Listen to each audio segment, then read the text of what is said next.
Welcome to this week's virtual Drasha. This week we have the incredible privilege to read Parshas Terumah.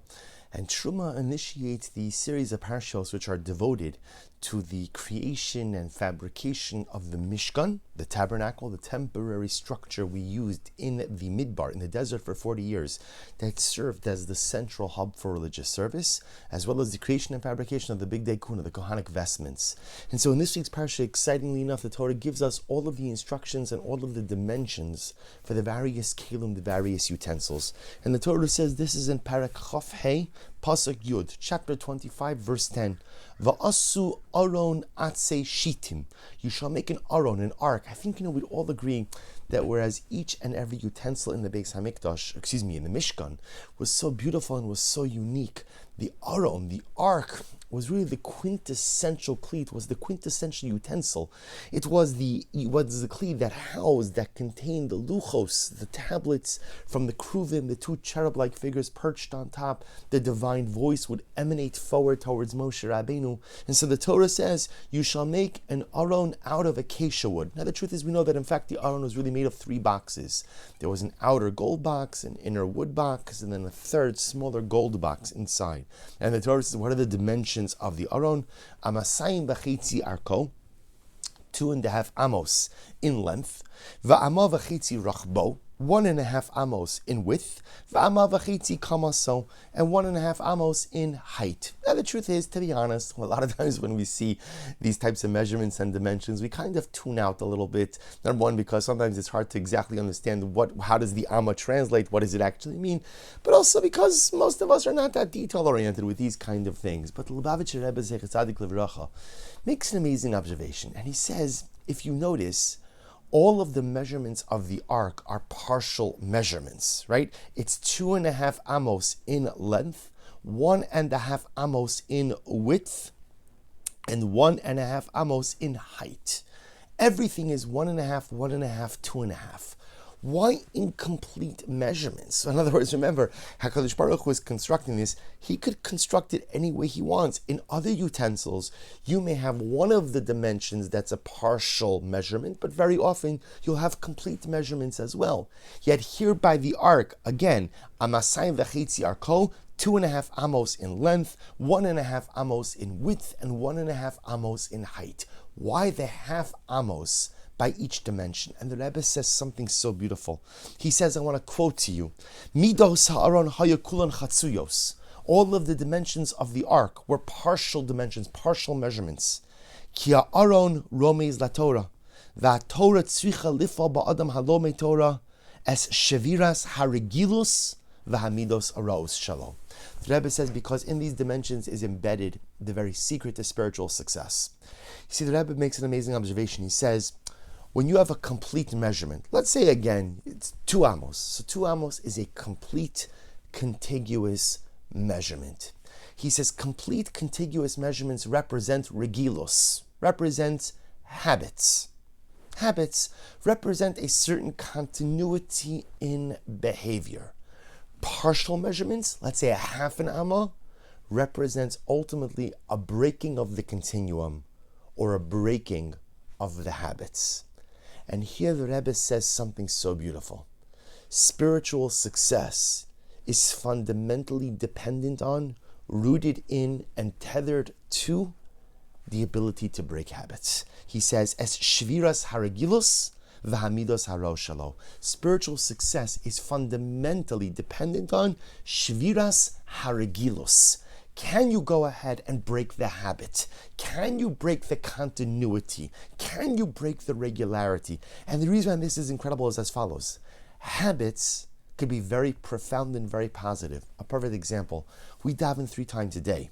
And if you think about it, although the goal, of course, is to be able to have kavanah, to really have concentration and intentionality when we daven each and every time, the truth is most of us don't. Most of us really don't, right? I'm happy if I have kavanah 1 time. Did I get kavanah in Shachris? It's a great day. Or maybe a kavanah in Mincha, fantastic. Or a chapa ma'ariv that lifts me up, great.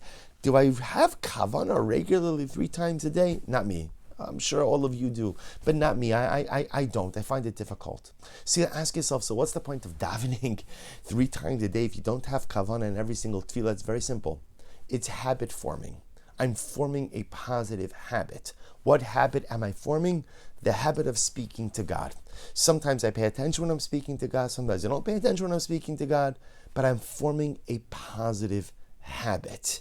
So much of successful living is by creating positive habits, daily habits that I do day in and day out. I feel like it, I don't feel like it, I'm into it, I'm inspired, I'm not. This is my habit. This is what I do. It's the same thing. A person goes in and is kovei itlam Torah. A person sets aside time to learn. There are days I come to shir, I have to give the shir Baruch Hashem, so it's easier for me. But I can imagine sometimes a person shows up, they sit in shir. Sometimes it's like in one ear, out the other. Or maybe the material or whatever it is that we're covering is so uninteresting, and you wonder to yourself, for this I gave up sleep, for this I gave up time with my family, for this I gave up an hour at the office. But I show up every day. That's what it means to be kovei itlam Torah. I show up every single day. I'm creating a positive habit. What habit? I learn Torah. I learn Torah. Some days I'm into it, some days I'm not as into it, some days I'm inspired, some days it's a little flat. I'm creating a habit. I daven 3 times a day, I create a positive habit. I learn every day, I create a positive habit. But sometimes habits are destructive. And sometimes there are negative habits, negative behaviors that have become so habitually ingrained that they're part of who and what I am. And it's those habits that hold me back.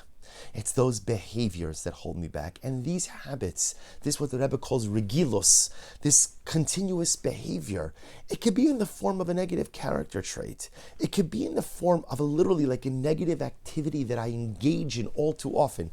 Or it could be the habit, the regilos, of associating just with the wrong kind of people who may be good people deep down, but they're not going to help me advance my life agenda. Says the Rebbe, what do you have to do when you have a negative habit? You break it. You break it. You stop it. Now the truth is it's easier said than done. Breaking a habit is an incredibly different thing.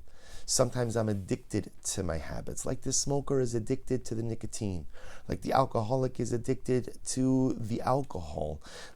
Sometimes I'm just addicted to things. And anytime you're addicted to a habit and you need to break the habit, it can be a Herculean, overwhelming task. But lest you think that it's not possible, says the Lubavitcher Rebbe, the Torah purposely says the Aron, which is the quintessential utensil which represents the holiness of the individual, is all in partial measurements. 2.5, 1.5, 1.5, half, half, half, half. Why? Because the half represents only a piece of the whole. A half represents a broken part.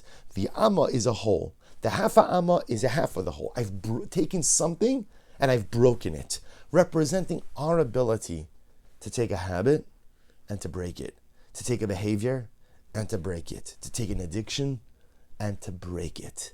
The secret to successful living, says the Lubavitcher Rebbe, Zechusa Yagin Alinu, is the ability to figure out which habits I should create because they're necessary for successful living, and which habits I should break because they're derailing my life. They're derailing me from becoming the best version of myself.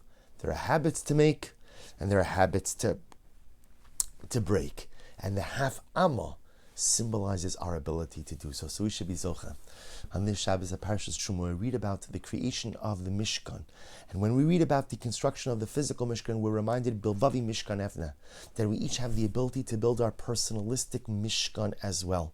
But to build that Mishkan, you have to create habits that are going to advance your life agenda, and you have to find the courage to break the habits that are holding me back. Wishing everyone a good and Erev Shabbos and a beautiful Shabbos Kodesh.